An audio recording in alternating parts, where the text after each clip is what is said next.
دوستوں اور ساتھیوں، السلام علیکم۔ فارم 47 کی حکومت کا وزیر خزانہ امریکہ پہنچ چکا ہے، خیرات کا ٹھوکرا سر پر رکھ کر۔ یعنی مزید منت کی جائے گی IMF سے کہ ہمیں مزید اربوں ڈالر اپنی سخت ترین شرائط پر دے، لیکن دے۔ شرائط آپ کے کچھ بھی ہو، اربوں ڈالر آپ نے ہمیں قرضہ دینا ہے۔ یعنی مزید پاکستانی عوام کو قرض دار بنانا ہے۔ اور سب سے خطرناک بات کہ امریکہ سے بھی اپیل کی گئی ہے کہ آپ ہماری ذاتی طور پر مدد کریں۔ دوستوں اور ساتھیوں، پاکستان کا تاریخ گواہ ہے کہ امریکہ نے جب بھی مدد کی ہے پاکستان کی، تو اس کے بدلے میں پاکستان کو بہت کچھ دینا پڑا۔ اپنی آزادی دینا پڑی، اپنی خودداری دینی پڑی، اپنی خود مختاری دینی پڑی۔ اور پھر جب بھی ڈالر ملے تو جو کچھ امریکہ نے کہا ہے ہم نے کیا ہے، یہ تاریخ گواہ ہے۔ ضیاء الحق کے دور میں ہم نے امریکہ کی لڑائی لڑی، اجڑی کیمپ پاکستان کا تاریخ ہے، لوگوں کو یاد ہے۔ اس جنگ میں جو اس ملک کے اندر کلاشنکوف کلچر، ہیروئن اور دہشت گردی کی نسلیں پیدا کی گئی تھی، نسلیں پیدا کی گئی تھی جو بعد میں بڑی ہوئی اور اس ملک کے لیے مصیبت ہوئی ہے، یہ قوم کو یاد ہے۔ مشرف کا دور قوم نہیں بھولا ہے کہ جب امریکہ نے ہمیں ڈالر دیے اور ایک فون پر ہم ڈھیر ہو گئے اور اپنی جو ہے نا اڈے ان کو دے دیے، اور یہاں سے انہوں نے جو ہے ہمارے اوپر ہی حملے کرنا شروع کر دیا۔ مدرسہ نہیں چھوڑا، اسکول نہیں چھوڑا، مسجد نہیں چھوڑا، حجرہ نہیں چھوڑا، جرگہ ہال نہیں چھوڑا، سب جگہوں پر ڈرون حملے ہوتے رہے اور بے گناہوں کے گوشت کی لتھڑے جو ہے وہ درختوں میں لٹکتے رہے۔ چھوٹے چھوٹے بچے ڈرون حملوں کے اندر شہید ہوئے۔ پھر امریکہ کے کہنے پر وزیرستان میں آپریشن ہو، سوات میں آپریشن ہو، باجوڑ میں آپریشن ہو، دہشت گردی کے خلاف کم اور مقامی لوگوں کے خلاف زیادہ آپریشن ہوا۔ لوٹ مار ہوئی، لوگوں کو بے گھر کیا گیا، کیونکہ امریکہ بہادر نے کہا تھا کہ یہ آپریشن آپ نے کرنی ہے، آپ نے اپنے لوگوں کو مارنا ہے، آپ نے اپنے ملک کے اندر قوم کو خوف میں رکھنا ہے۔ خودکش حملے، بلیک واٹر کا کھلے عام گھومنا، بغیر ویزوں کا آنا، رحمان ملک کے دوری حکومت میں، زرداری کے دوری حکومت میں امریکہ سے جو ہے نا امریکہ کے طیارے آ کے آپریشن ایبٹ آباد میں کرنا، یہ سب کچھ اس وقت ہوا جب امریکہ سے ہم نے مدد مانگی۔ 90,000 لوگوں کی قربانیاں دی، اربوں ڈالروں کا نقصان اٹھایا، صرف اور صرف امریکہ کی خوشنودی کے لیے، کیونکہ ہم نے ان سے ڈالر لیے تھے مدد کی مد میں۔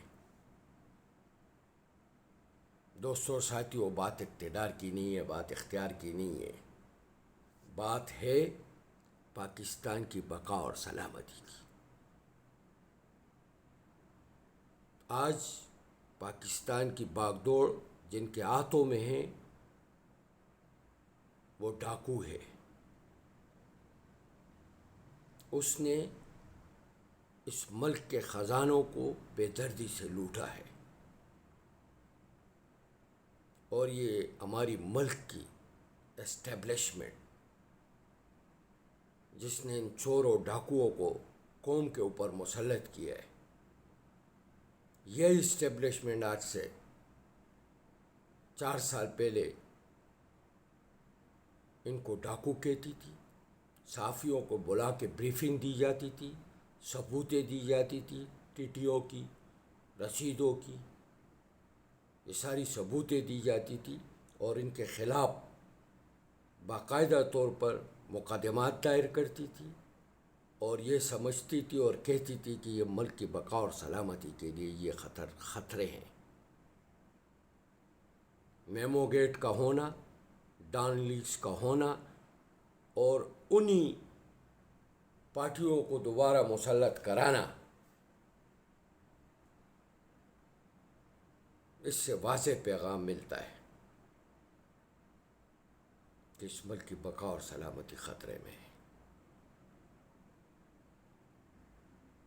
اب اگر ملک کو بچانا ہے اور ان بحرانوں سے نکالنا ہے تو پھر آواز اٹھانی ہوگی۔ یقیناً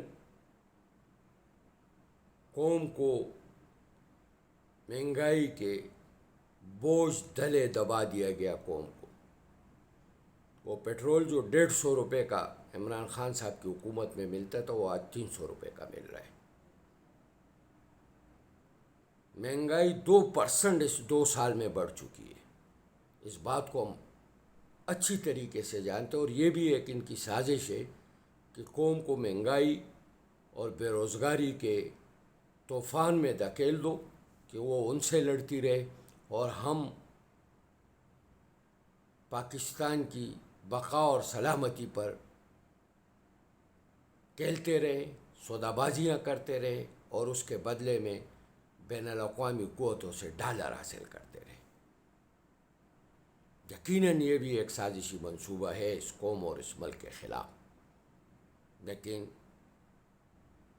اپنے دیے ہوئے بزرگوں کے تحفے کو، یعنی پاکستان کو اگر بچانا ہے تو ہم نے اس ملک کے اندر عمران خان کی آزادی کے لیے اور عدلیہ کی آزادی کے لیے تحریک شروع کرنی ہوگی۔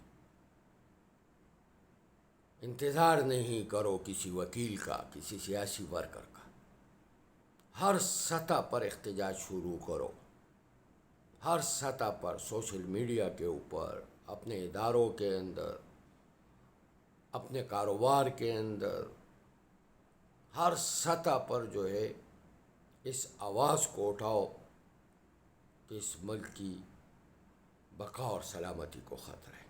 اگر یہ ڈاکو، یہ چور، یہ بین الاقوامی قوتوں کے ایجنٹ اگر اس ملک پر مسلط رہے